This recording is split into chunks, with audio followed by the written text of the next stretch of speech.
Buenos días a todos y a todas. Continuando con nuestro primer teórico, vamos a repasar ahora el concepto de polaridad de las moléculas. Recordemos que tanto la geometría de los enlaces como la polaridad de dichos enlaces son los que determinan la distribución de las densidades electrónicas en las moléculas, o sea, las densidades de carga, ¿verdad? ¿Dónde van a estar ubicadas esas densidades de carga? La diferente electronegatividad de los átomos que forman las moléculas orgánicas, sumado a las interacciones entre sus orbitales, provocan la aparición del fenómeno que se llama polarización. La polaridad de las moléculas se expresa generalmente como el momento dipolar de la molécula.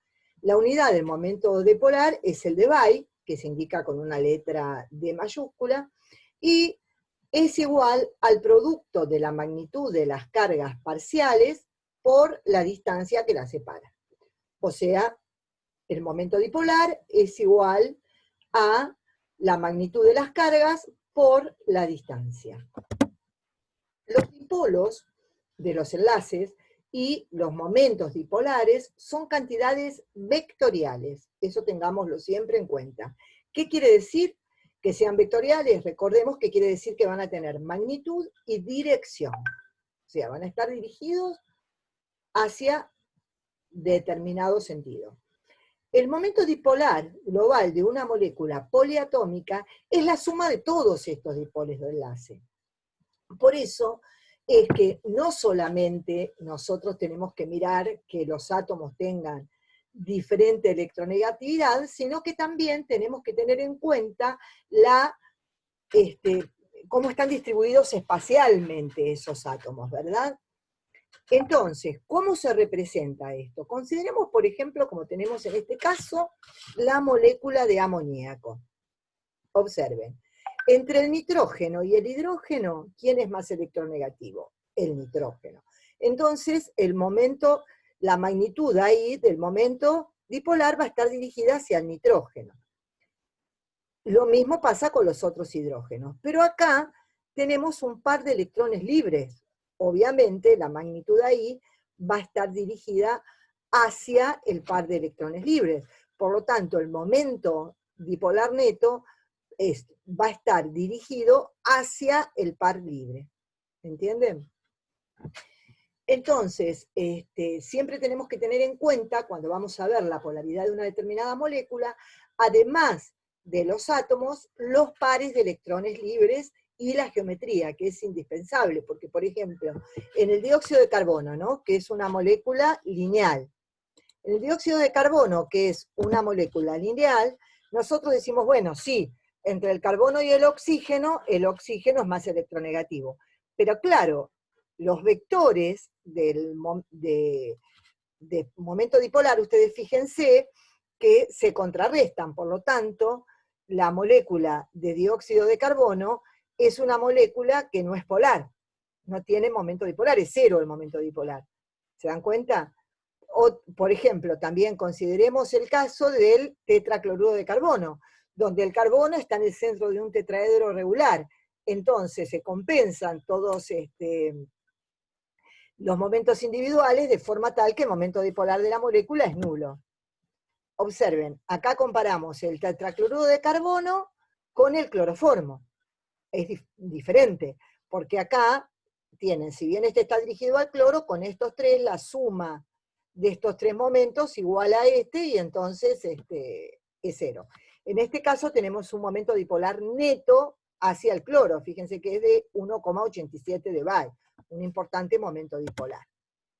Nosotros tenemos que tener en cuenta siempre la escala de electronegatividades de Pauli, que acá se las pusimos en esta transparencia para que ustedes la puedan tener en cuenta. Recordemos que la electronegatividad aumenta hacia la derecha y hacia arriba, de manera tal que el elemento más electronegativo, según la escala de Pauli, es el flúor. Entonces, ¿qué puede afectar la polaridad de la molécula? Esto que nosotros estuvimos viendo, que estábamos hablando de estos pequeños dipolos en la molécula, se llama efecto inductivo. El efecto inductivo tiene que ver con la electronegatividad intrínseca de los átomos. Este efecto va a estar dirigido siempre desde el átomo más electropositivo al más electronegativo, ¿no es cierto? Esto se llama efecto inductivo. Pero hay otro efecto que tenemos que tener siempre en cuenta para la polaridad de las moléculas, que es el efecto de resonancia. ¿Cuándo se da? Cuando nosotros podemos escribir más de una estructura de Lewis que sea correcta. Por ejemplo, acá pusimos como ejemplo el nitrometano. Observen. Este doble enlace, nosotros el par de electrones puede venir para acá, ¿verdad? Este par de electrones, perdón, puede venir para acá y este para acá, con lo cual me queda esta estructura de resonancia. O sea que el doble enlace resuena entre los dos oxígenos. Entonces, ¿qué pasa? Va a haber una distribución de cargas parciales en la molécula. Este oxígeno va a soportar carga negativa, pero este oxígeno también va a soportar carga negativa. Recuerden que para poder escribir estructuras de resonancia tiene que haber enlaces conjugados en la molécula. Están conjugados cuando están separados por un enlace simple. Ahí cuando estamos dobles enlaces separados por un enlace simple, esos pares de electrones interactúan entre sí, pudiéndose escribir entonces estructuras de resonancias diversas. Los pares de electrones conjugados pueden estar en forma de enlaces pi, de enlaces pi, electrones no compartidos también, por ejemplo. Acá tenemos un ejemplo donde ustedes dicen, bueno, está bien, acá tengo dobles enlaces conjugados, porque están separados por este enlace. Entonces, si yo este par de electrones los mando sobre este carbono, me queda acá una carga negativa y acá una carga positiva. Pero cuando yo envío para acá, ¿no es cierto? Me va a quedar la carga negativa acá y la carga positiva acá. O sea, puedo escribir distintas estructuras de resonancia. En este caso lo mismo, si quieren, las hacemos en el pizarrón para que las puedan entender mejor. Voy a dejar de compartir pantalla, vamos a escribir el butadieno por un lado, y por otro lado tenemos escrito el cloroeteno. Vamos a dejar de compartir pantalla para que vean mejor el pizarrón. Entonces, observen. Recuerden que siempre que escriben estructuras de resonancia, tienen que tener una doble flecha. Voy a marcar el movimiento de electrones en verde. Entonces, este par de electrones yo lo envío sobre ese carbono, con lo cual me va a quedar este carbono con una carga negativa, carbono, carbono, carbono, hidrógeno 2. Luego, este con una carga negativa y este con una carga positiva. Este doble enlace lo envío acá, con lo cual me va a quedar este carbono, hidrógeno 2 con una carga negativa, este carbono y este carbono, hidrógeno 2 con una carga positiva. Después teníamos otro ejemplo.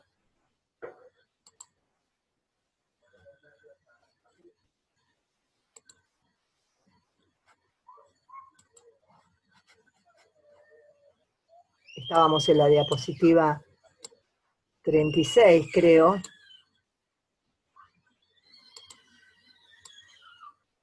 Aguarden un segundito.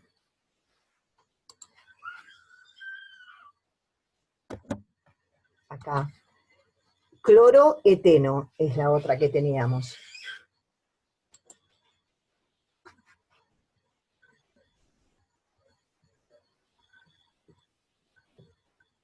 Ay, la escribí en verde, capaz que no ven bien. La paso a negro.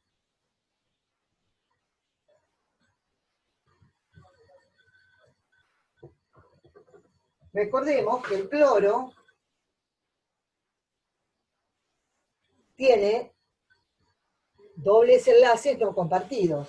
Entonces, si este doble enlace yo lo envío acá, este va sobre este carbono. Entonces puedo escribir una estructura de resonancia donde me quede este negativo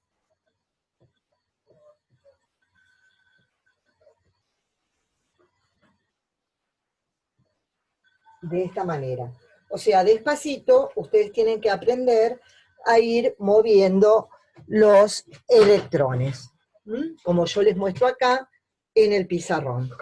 Vamos a seguir entonces, esto despacio, no sé si alcanzan a verlo, a ver, ahí me parece que se ve mejor, ahí se ve perfecto, cómo yo muevo los electrones para escribir las distintas estructuras de resonancia. Ahora sí vamos a volver a compartir pantalla, que no sé por qué no me deja. Ahí está. Estábamos en esta.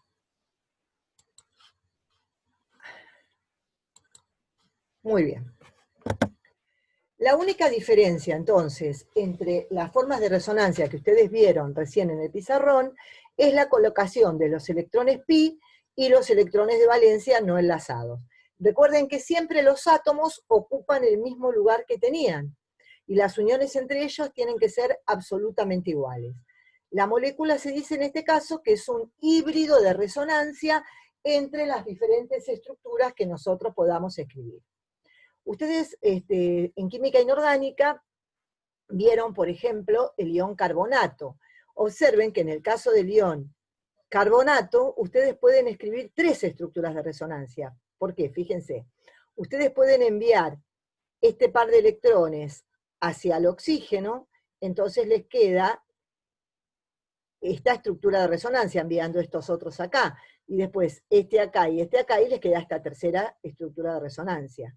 Entonces, la estructura que representa al ion carbonato es una estructura donde todos los oxígenos están compartiendo esa carga negativa, y podríamos decir que cada oxígeno tiene 2/3 de carga negativa, porque esas son 2 cargas negativas deslocalizadas entre 3 oxígenos. También tenemos que tener en cuenta que no todas las estructuras que yo pueda escribir del híbrido van a ser equivalentes. ¿Qué quiero decir con esto? Que no todas van a tener el mismo peso de estructura. Por ejemplo, las que escribimos hace un ratito en el pizarrón, no tiene el mismo peso la primera estructura que la segunda, porque siempre las estructuras no cargadas tienen mayor peso en el híbrido que las estructuras cargadas. Y en el caso de abajo pasa exactamente lo mismo. La estructura con mayor peso es la estructura de donde no está cargada, esa a mi izquierda que no está cargada. Entonces, las estructuras de resonancia, chicos, nunca pueden diferir en el orden en que están enlazados los átomos. Solamente la ubicación de los enlaces y la ubicación de la carga. Entonces, hay unas reglitas que a ustedes les van a servir para poder saber cuáles son las estructuras que más contribuyen al híbrido. Estas reglitas son lo que dijimos recién, la primera, que las estructuras de resonancia solo difieren en la colocación de los electrones pi y de los no compartidos. No puedo alterar la ubicación de los átomos. Cuando las formas de resonancia no son iguales, a ver, por ejemplo, en el caso del carbonato eran todas iguales. Ahí todas tenían exactamente el mismo peso, por eso yo podía distribuir la carga entre los 3 oxígenos. Ahora, cuando no son todas iguales, la estructura real se va a parecer más de todas las estructuras que yo pueda escribir del híbrido, se va a parecer más a la más estable. O sea, ¿cuál va a ser más estable? Aquella que todos los átomos tengan el octeto completo, en la que no haya separación de cargas, o sea, como vimos recién, entre una no cargada y una cargada siempre va a tener más peso la no cargada, y cuando hay una separación de carga, va a ser más estable la que tenga las cargas más alejadas entre sí. Y si hay varias estructuras cargadas, la más estable va a ser la que tenga la carga negativa sobre el átomo más electronegativo y la carga positiva sobre el átomo más electropositivo. Esto para recordar un poquito la resonancia y las reglas de resonancia. Muy bien. Ahora vamos a ver las fuerzas intermoleculares, porque las fuerzas intermoleculares, vamos a hacer un repasito, son claves para poder saber si una molécula va a tener alto o bajo punto de fusión o de ebullición, por ejemplo. Entonces, ¿qué tipo de fuerzas intermoleculares vamos a tener? Bueno, una de las fuerzas intermoleculares dipolo-dipolo más fuerte que nosotros podemos tener es la que conocemos como enlace de hidrógeno. Antes de ir al enlace de hidrógeno, les voy a recordar que hay unas fuerzas, que son las fuerzas de London, que están presentes en todas las moléculas y que se deben a interacción entre el núcleo y los electrones de los diferentes átomos que componen la molécula. En cambio, las fuerzas de atracción dipolo-dipolo tienen que ver con la formación de dipolos instantáneos en la molécula de separación de cargas eléctricas. Dentro de estas fuerzas dipolo-dipolo, las más fuertes son las enlaces de hidrógeno. Si bien es más fuerte la más fuerte de todas las posibles fuerzas intermoleculares, es mucho más débil que una unión covalente, desde ya, ¿no es cierto? Ustedes también lo conocen como puente de hidrógeno. Y se da siempre que tengan el átomo de hidrógeno unido a un átomo electronegativo y pequeño. En el caso de las moléculas orgánicas solamente se puede dar cuando tengan un hidrógeno unido a un nitrógeno o a un oxígeno. Porque en el caso del flúor, que es otro que forma puentes de hidrógeno, si está unido a un carbono no tiene posibilidades, ¿verdad?, de tener puentes de hidrógeno. Entonces, cuando observamos puentes de hidrógeno, por ejemplo, observamos en el caso de alcoholes, en el caso de aminas, ¿sí? En cambio, en el caso de tener halógeno, como en este caso en el clorometano, que se forman dipolos donde tenemos una densidad de carga negativa sobre el cloro y una densidad de carga positiva en el metilo, estas son interacciones dipolo-dipolo, que son interacciones también de tipo electrostático, fuertes, pero no tan fuertes como el enlace puente de hidrógeno. Siempre va a ocurrir cuando tengamos en presentes moléculas polares. Entonces, en un líquido o en un sólido, las moléculas se orientan de forma tal de que el extremo positivo de una esté cerca al extremo negativo de la otra. Entonces, el efecto resultante es la atracción electrostática.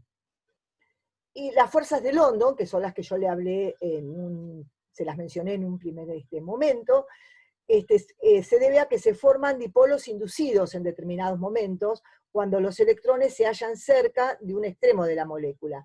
Es una polarización transitoria.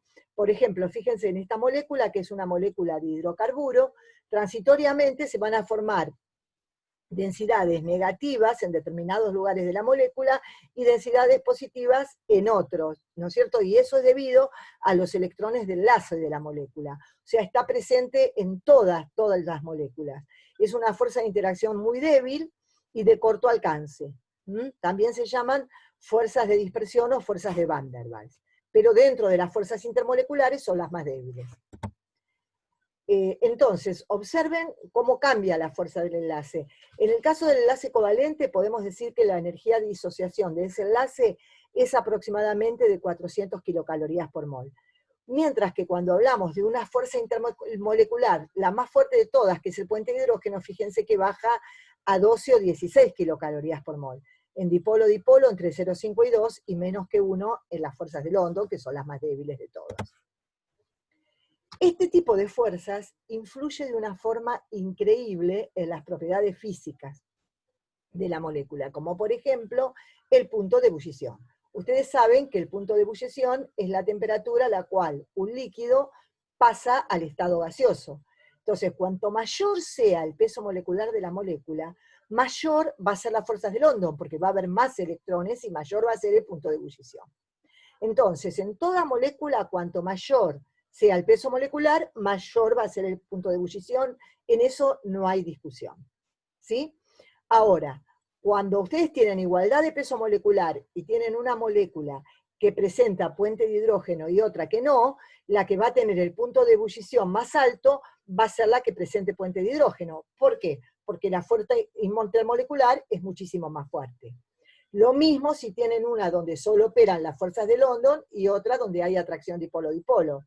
O entre atracción dipolo-dipolo, puente de hidrógeno. Donde haya puente de hidrógeno, el punto de ebullición va a ser mucho más elevado. ¿Y qué es lo que pasa cuando tenemos una cadena ramificada o una cadena lineal? Porque ahí en ese caso, por ejemplo, un hidrocarburo, ¿no es cierto? Ustedes tienen estos 3 hidrocarburos que están presentes en la transparencia. Pentano, metilbutano y dimetilpropano.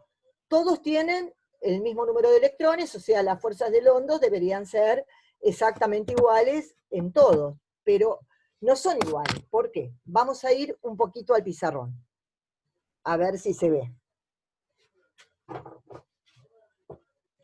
Observen. En el caso, nosotros dibujemos el pentano, ¿no es cierto? Y vamos a dibujarlo como nosotros aprendimos en esta forma.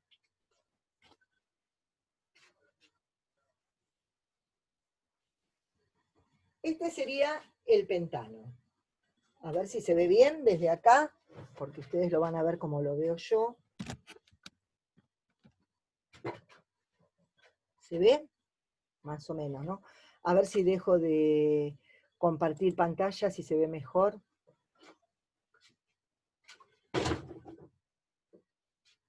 A ver acá. Acá tenemos el pentano. Después acá tenemos, por ejemplo, otra molécula de pentano. Para ver el tipo de interacción, ¿se ve o no se ve? No veo que se vea en la cámara, ahí se ve. Para ver el tipo de interacción, imaginemos las nubes electrónicas de estas moléculas. Entonces observen que hay numerosos puntos de contacto en esta molécula, o sea que va a tener determinada cantidad de fuerzas intermoleculares. Ahora, si ustedes tienen esto, observen que acá esto lo dibujan así, entonces las posibilidades de tocarse las dos moléculas con fuerzas intermoleculares es mucho menor. Y si ustedes tienen esta otra molécula, ¿no es cierto?, donde se parece más a una esfera, ya tendría un solo punto de contacto. Entonces la fuerza intermolecular sería mucho más débil. Por lo tanto, podemos asegurar que la que va a tener menor punto de ebullición va a ser el dimetilpropano. ¿Por qué? Porque se parece más a una esfera y va a tener un solo punto de contacto. Por lo tanto, el punto de ebullición del dimetilpropano va a ser menor que el punto de ebullición del metilbutano, y a su vez el de mayor punto de ebullición va a ser el propano, perdón, el pentano. Acá no tienen explicado de esa manera, pero en el pizarrón estimo que lo pudieron observar perfectamente. Cualquier cosa, si no lo pudieron observar bien, me preguntan. Vamos a ver ahora, entonces, cómo influyen las fuerzas intermoleculares en la solubilidad de las sustancias. Primero, hay un principio fundamental que dice que lo igual se disuelve lo igual. ¿Qué quiere decir que lo igual se disuelva lo igual? Quiere decir que las sustancias polares se van a disolver en solventes polares y las sustancias no polares se van a disolver en solventes no polares. O sea, por ejemplo, si ustedes tienen cloruro de sodio, que es una sustancia altamente polar, se va a poder disolver en agua, que es una sustancia polar. Acá tienen esquematizado, por ejemplo, el retículo de un cristal de cloruro de sodio. Cuando ustedes lo quieren disolver en agua, el agua, por el lado del oxígeno, va a rodear al catión, y por el lado del hidrógeno va a rodear al anión. Entonces van a tener los iones hidratados y se va a solubilizar perfectamente en el agua. Si este nuevo retículo nosotros queremos disolverlo en un solvente no polar, ese solvente no polar no va a tener interacción con los iones. Entonces se dan cuenta que no va a poder ser soluble. Entonces el cloruro de sodio va a ser soluble en agua, pero no soluble en solventes no polares. Ahora, si ustedes tienen en cambio un soluto no polar y un solvente no polar, las atracciones intermoleculares entre las dos moléculas que son débiles pueden ser vencidas por las atracciones débiles del solvente polar. Entonces, el solvente polar se puede meter entre las moléculas y las va, perdón, el solvente no polar. El solvente no polar entonces se va a meter entre las moléculas no polares y van a poder disolverlas. Entonces, puede interaccionar con las moléculas del soluto y las puede rodear. Ahora, si tenemos un soluto no polar en un solvente polar, va a pasar lo mismo que hoy con el cloruro de sodio y el solvente no polar. Fíjense, un sólido no polar, si yo le pongo agua, las moléculas de agua van a interaccionar entre sí, que son polares, y no van a tener interacción con las moléculas del soluto, por lo tanto, no se va a poder disolver. Vamos a ver ahora qué pasa con el punto de fusión. ¿Qué es el punto de fusión? Es la temperatura a la cual un sólido se convierte en líquido, ¿verdad? Entonces, en estado sólido, las moléculas están muy próximas y las fuerzas de atracción operan muy eficientemente. El factor entonces que influye en el valor del punto de fusión es el empaquetamiento de las moléculas, más que nada. Entonces, ese empaquetamiento determina cómo se van a acomodar las moléculas dentro de una red cristalina. Cuanto mejor se ajusten al cristal, mayor energía va a ser necesaria para romper esa red. Entonces mayor será el punto de fusión. Cuanto más intensas sean las fuerzas intermoleculares, mayores van a ser los puntos de fusión de los compuestos. Bueno, este videito lo paramos acá y luego vamos a seguir. Todavía nos faltan 2 videos más del primer tema, que es Introducción a la Química Orgánica. Les mando un saludo y en un ratito seguiremos con naturaleza de los reactivos.